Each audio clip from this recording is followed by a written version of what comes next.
But cool, Kenneth, thanks for joining. You're welcome. We've been talking a little bit in the past, primarily when I tried to sell you some stuff. I can reveal I was unsuccessful, as most people usually are with you, I hear. That's a bit harsh. Fair enough. No, but Kenneth, if most people don't know you, please give a small introduction about yourself.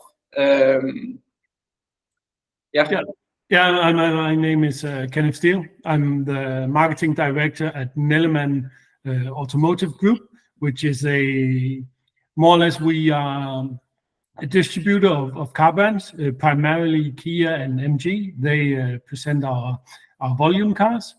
Before that, I've been doing that for 6 years. Before that, I worked a bit in fintech, in QSR, quick serving restaurants. And I've also done, which was quite funny, I've done uniform business as well. For a Danish company who sold flight attendant uniforms and captain uniforms to Qatar Airways. Cool. That sounds like a broad amount of experience. Yeah, I've tried different things, and I often get the question if I'm into cars, and I'm actually not. If you need to go from A to C, I'm sure you get into the cars, right?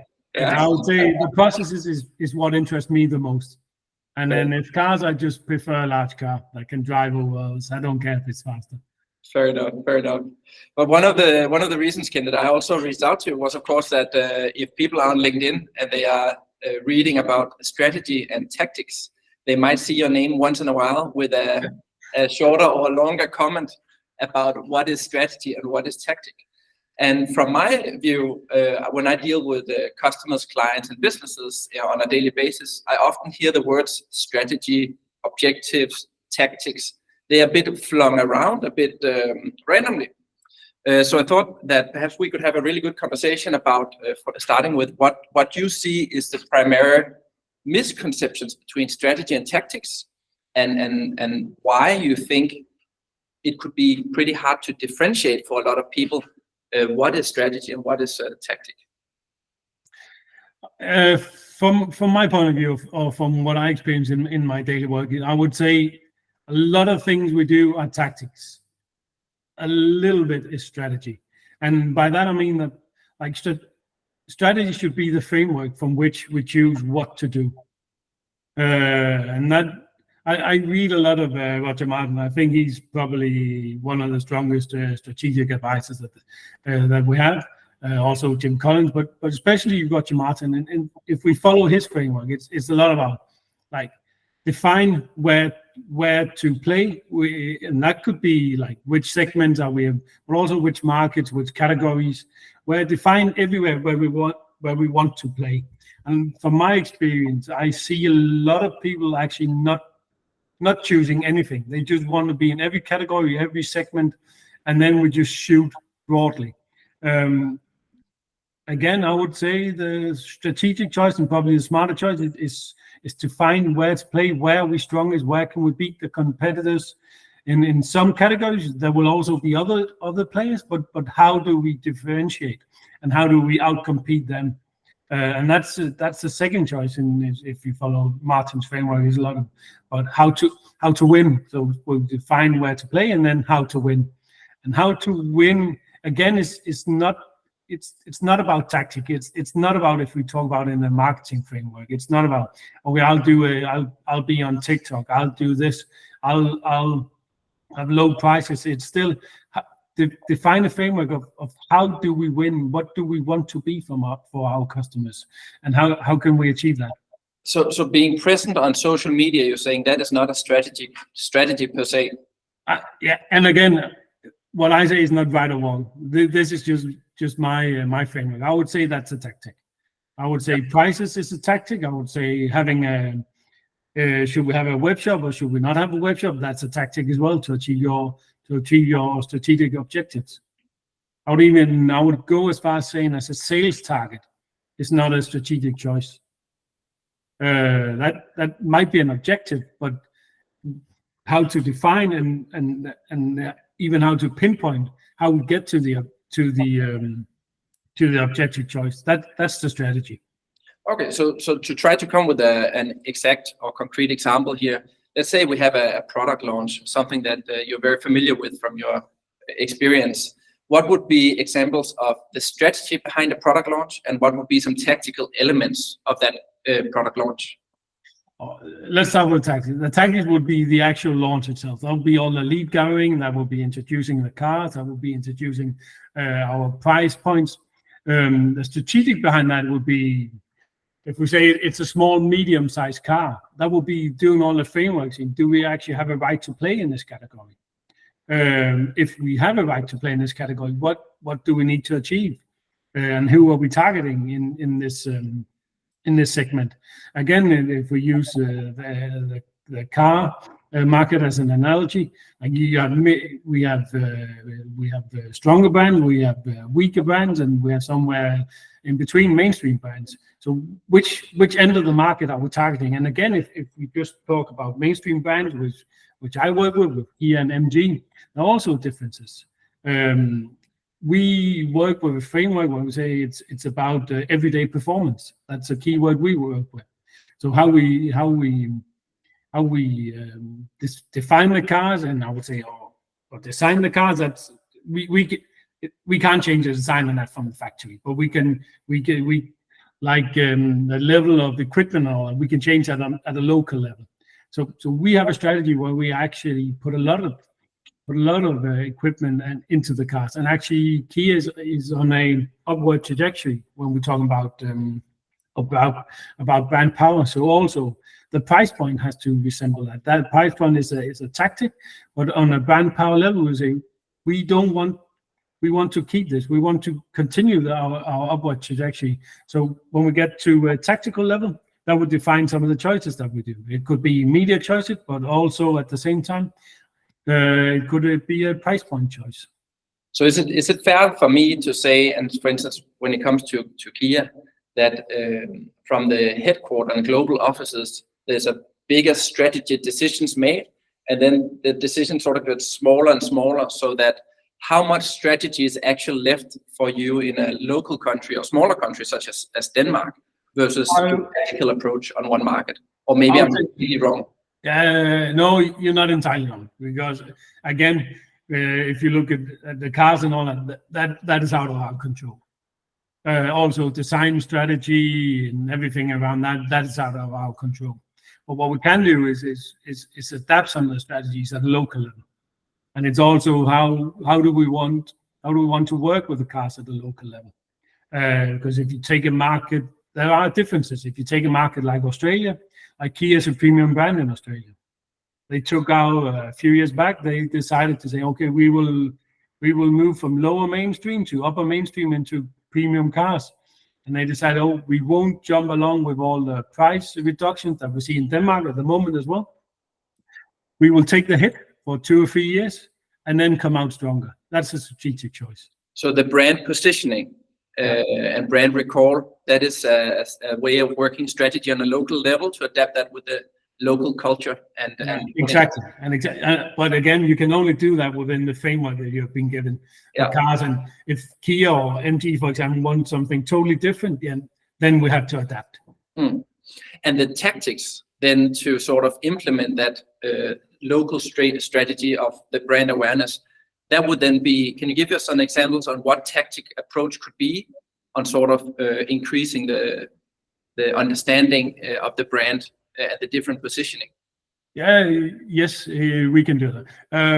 What we have actually done that.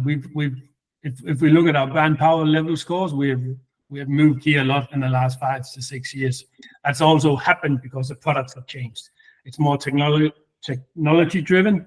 Cars are better. Kia had the best car, or EV6 was voted World Car of the Year in 2001, 2021, which makes it a lot easier. But if we look at media level choices, that would say we work with bigger and more expensive placements. For one, we use a lot of outdoor, get the cars out to live. People say, why are you on TV? Because there's a lot of signaling on TV. Of course, you get a lot of reach, but there's also brand power signaling and saying like,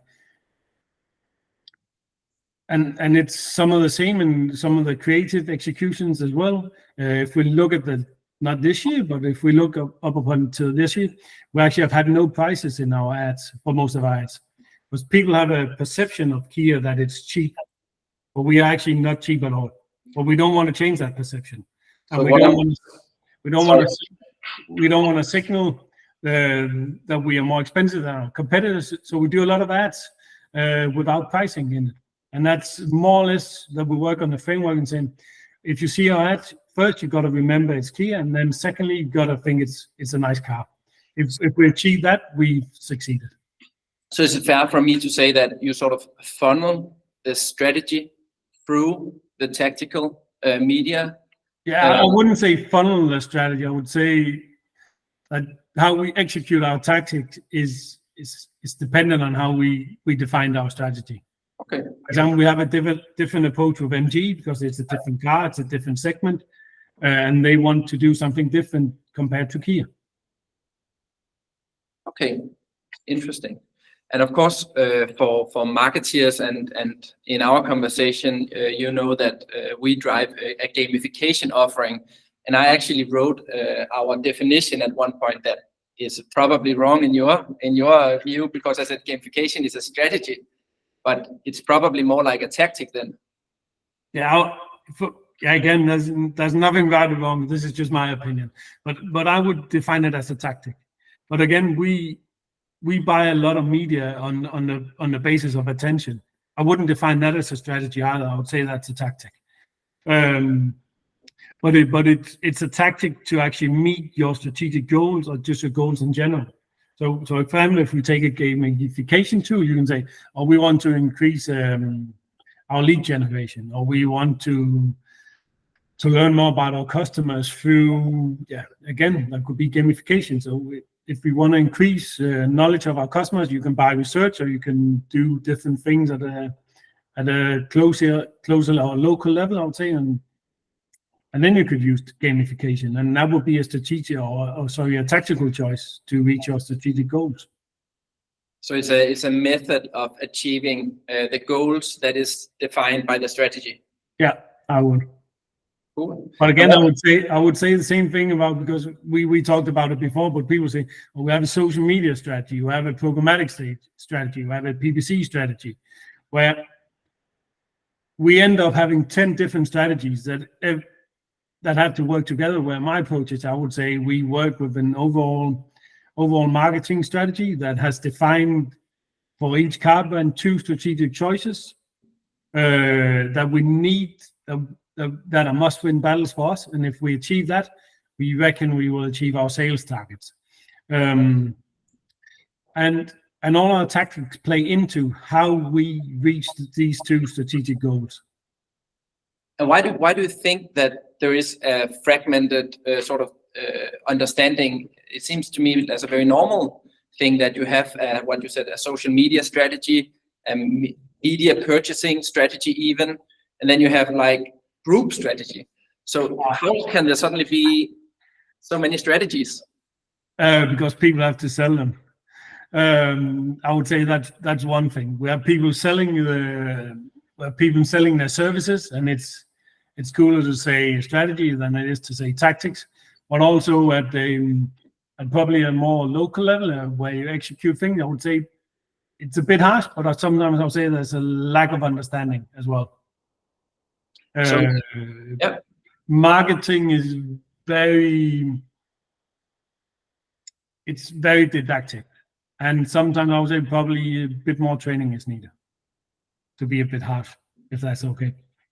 I'm not the one to define whether that's okay or not, but I think I like transparent stuff, and I like to share opinions and takes. So of course, I also hope that people who are hopefully listening, that they can take what they can use, and then they can leave the rest be for a later time. Yeah. But again, and I would also, it's and probably the main factor is it's easier to jump into tactics, and tactics is the more sexy thing. Like we all like to create an ad or buy media and that, but again, that's just a result of everything we've defined and everything we've done before that. I guess it also gives a bigger feel of control, or if you actually have to work with tactics, because you can change tactics, you can see the result of tactics, you can probably even measure tactics much easier than you can measure the result of a 5-year strategy, right? Yeah, I remember you asked me as well, if was it on the dialogue we had on LinkedIn, if you could change a strategy, if it's set in stone, and it's not, but it's not something you should change every 3 months. You need to give it time as well, because if it's what can you say, like competitive advantages or larger strategic choices, they will take time. If we look at some of the things we've done with Kia, trying to move the brand, if you look at tracking, it's going in the right way, but it's slowly moving. It's not that you can change the world in 6 months. You can't.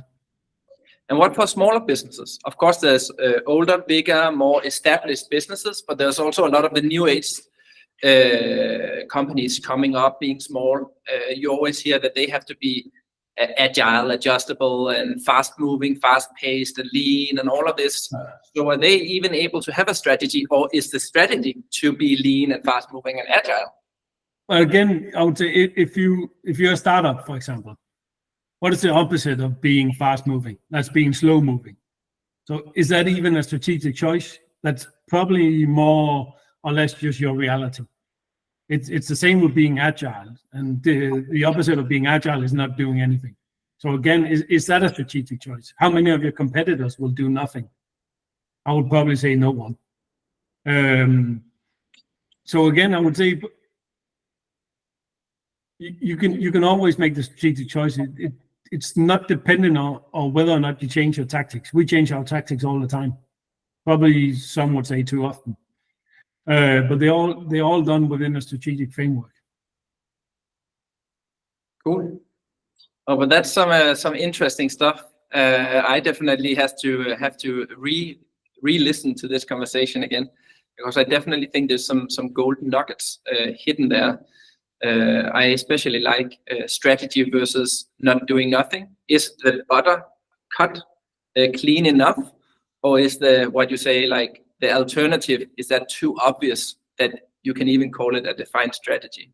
Yeah, and we haven't really talked about it, but strategy is also about defining what you're not going to be and what you're not going to do, and that's where I often, in my daily work, I often see that we're actually not willing to do that. We want everything, but for strategy to be really successful, you need to cut off the things that won't take you there. It's hard, but you probably need to do it more often than not, and actually focus your actions. And I guess then that strategy, if that is cut cleanly enough, will result in people not taking bad decisions on a tactical level. Yeah, in theory, yes. In theory, yes. Yeah. we all, and again, it's the same with strategic choice. We all take wrong turns along the way, and that's why sometimes you need to change your strategy if it's not working. What I'm saying is just give it time, and if you're saying like, oh, we want to be agile, you tend to change more often than not, and sometimes things take time to work as well. So you need to give it time. Yeah, patience. Yeah.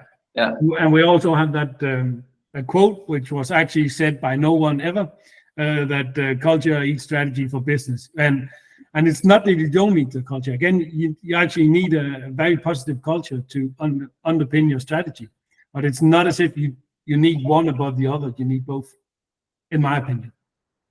I think that was an excellent, not an actual quote to end off this sharing. Thank you so much, Kenneth, for sharing some insights about strategy and tactics. I really enjoyed this conversation, and perhaps we can do a follow-up in some time in the future. No worries. Thank you. Take care. Bye. Bye.